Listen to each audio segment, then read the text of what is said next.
Good afternoon again. So I'm on fire. This is my third very short video I've done in 3 days, and I thought I'd bring out one that has only been pictured again once since I acquired it many moons ago, and it's the Rolls-Royce Merlin engined Wellington Mark II, representing W5461 of 104 Squadron RAF Driffield in August 1941.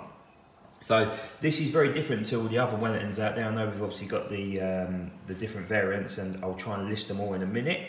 But this is obviously a Rolls-Royce Merlin engined example, as most are either powered by the Bristol Hercules or the Pegasus radial engine. So very, very different engine cowlings there and look from the front, as you can see, which really helped improve the Wellington's performance.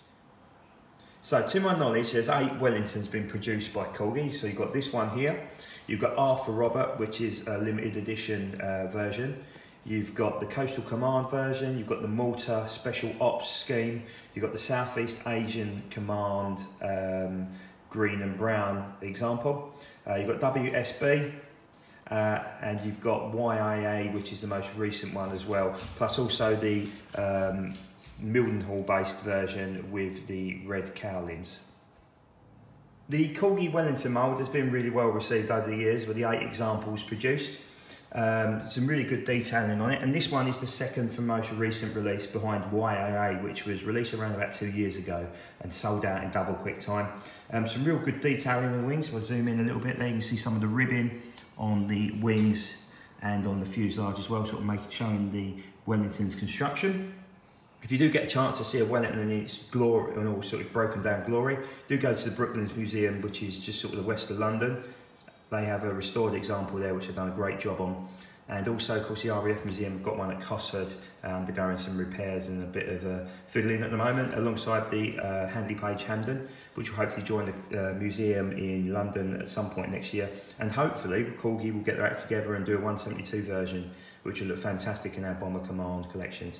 A little bit just about 104 Squadron. So they operated the Wellington all the way through the war, ended up moving to Malta and Italy and operating the Mark X Wellington, which is a much more far superior aircraft in terms of performance, and then ended up on Liberators post-war. But this one here, obviously, like I said, it was one of 400 produced with the Rolls-Royce Merlin, and that gave it sort of a higher service ceiling and the performance and bomb load as well. So there you go, a little bit about one of the most recent Wellingtons produced, and probably the most sort of iconic of the 8 Corgi produced. I'm sure they'll produce more over the years because they always seem to sell well. And that's it from me. Enjoy Flying Legends the weekend, hopefully if you get the chance to go, and I'll speak to you soon.